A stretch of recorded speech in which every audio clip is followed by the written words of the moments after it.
Dear brothers and sisters, good morning. Welcome to St. Sarkis Church. I'm really happy to see all of you here attending the worship service. It's that time of the year again when we just finished celebrating the feast of Thanksgiving, and we are preparing to celebrate the feast of Nativity. And this is a time in the year where there's a lot of pressure because we are making plans, we are doing lots of shopping.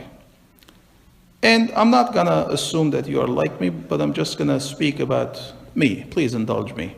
In my family, we have made a rule that once a year, it's okay to give a gift to each other. So during Christmas, my wife and I exchange gifts. And just like little children, I give a little list to my wife telling that if you get me one of these, I would be pretty happy. And sometimes I really, look forward to receive that gift. But every year we come to church on this Sunday and there's this reading in the gospel, which tells us that a man's life does not consist in the abundance of his possessions. And this is a good reminder for me that the things that I have in my life are not the things that will make me happy. I hope that you can relate to my example. We read in the gospel today that two brothers went to Jesus, and one of the brothers told him to help divide the inheritance that their father had left for them. And Jesus did not like this, and he said, "Who assigned me as a judge?" And then he told them the parable, which is commonly known as the parable of the rich fool. He said there was a man who had large fields, and the fields produced a lot of crops that year, to a point that he didn't know what to do. He said, "I will extend my barns. I will build new barns so that I can put everything that I have in my barn. And then after storing all the crops in the barn, I'm going to think to myself, I have a lot to celebrate. I have a lot to be happy for. Therefore, I will stop worrying, and then I will live a happy life." And then God spoke to him. And by the way, this is the only time in the parables where we see God speaking to the man. And he said, "Tonight, your soul will be taken away from you. Who will benefit from all the things that you have prepared for yourself?" This is a very important parable that Jesus told. Because in this man, in this parable, we hear the man of this story, the rich fool, saying repeatedly, "I will harvest the crops. I will extend my barns. I will live a very happy life." It sounds like this whole story is about him. In other words, this guy was all about me, myself, and I. But the worst part of the story is that this man was trying to find his happiness in the things that he had. I believe this is something that we all understand where he is coming from. We do the same things, right? I'm a parent, I have children, and we always are buying things for our children because we want them to be happy. And especially, it's very unique probably to my situation. I come from the Middle East. I didn't have a lot when I was growing up. And I try to give to my children everything that they almost want. And then we kind of stop and we think, are we giving too much to them? There was this guy who was radio show the other day speaking about his children. And he said that, "I think we are spoiling our children. We're giving them too much." And we got to a point where I said I had to teach them a lesson. So I wanted to show them the photos from Haiti, the children of Haiti, so that they will see that there are children who are suffering out there. And the guy says, I went on the internet and I started looking for pictures of children of Haiti. And I was able to locate a good number of pictures. And he said, when I started looking at those pictures, something struck me. In those pictures, every picture that I went through, on every face of a child, there was a smile. And he said, that made me think that the lack of material things did not take the joy of those children away. And this is something that it took me a minute to wrap my head around this idea. Sometimes we think that there are children who are suffering out there. They must be miserable. It turns out that no, not having things in life does not make you a miserable person.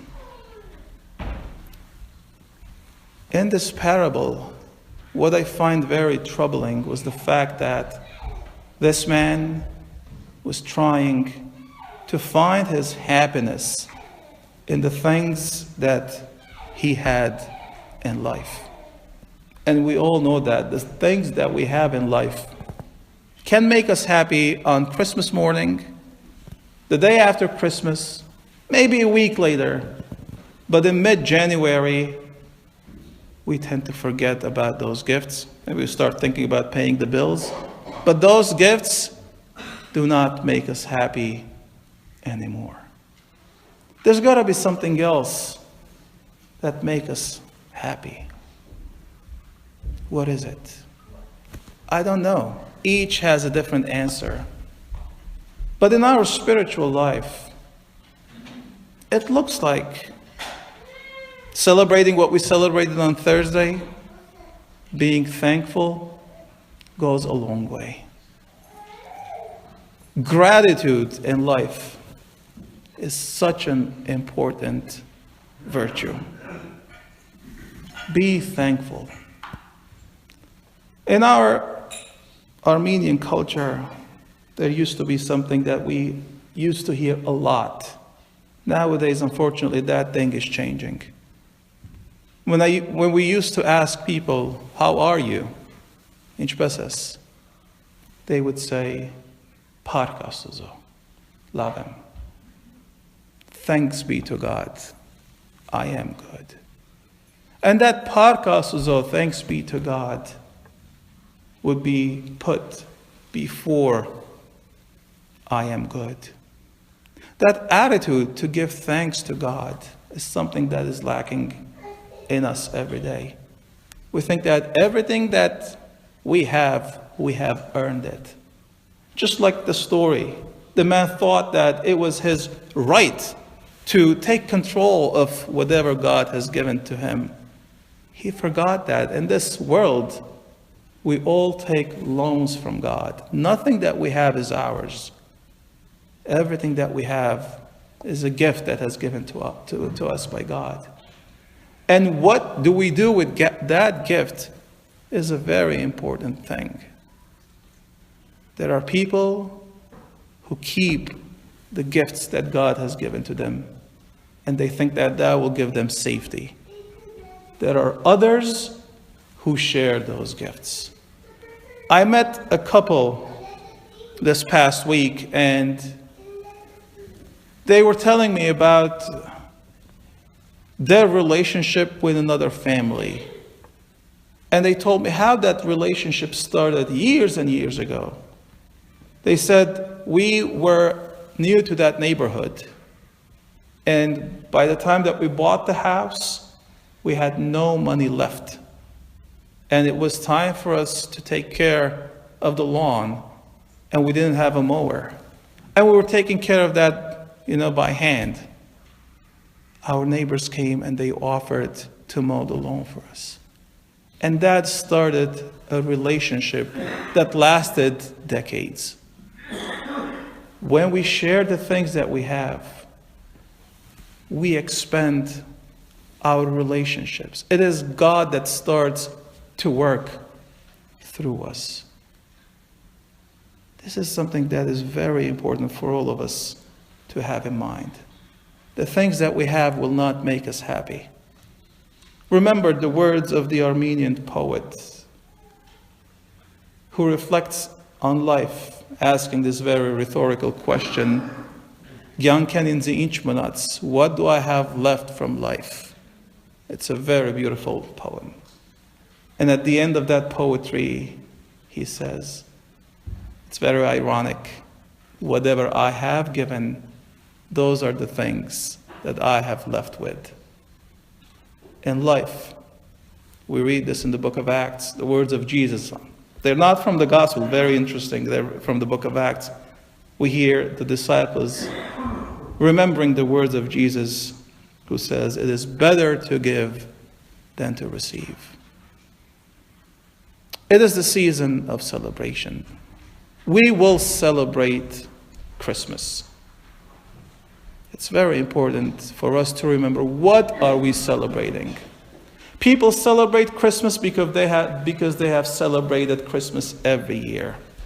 It's a tradition. Families come together. They share a meal. They spend good times.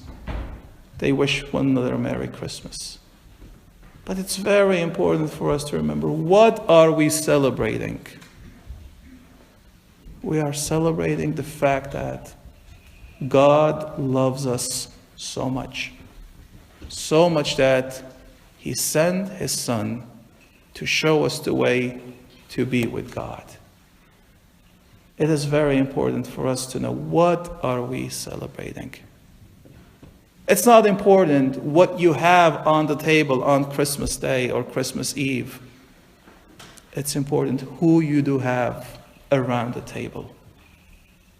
Because with that, you are sharing all the gifts, and especially the gifts of love and joy, with the others. Therefore, my brothers and sisters, I encourage you to read this parable, because it touches the depths of our hearts, and it prepares us to embrace the season of Advent and meet the baby Jesus on the day of Nativity. May God bless you all now and always and forever and ever. Amen.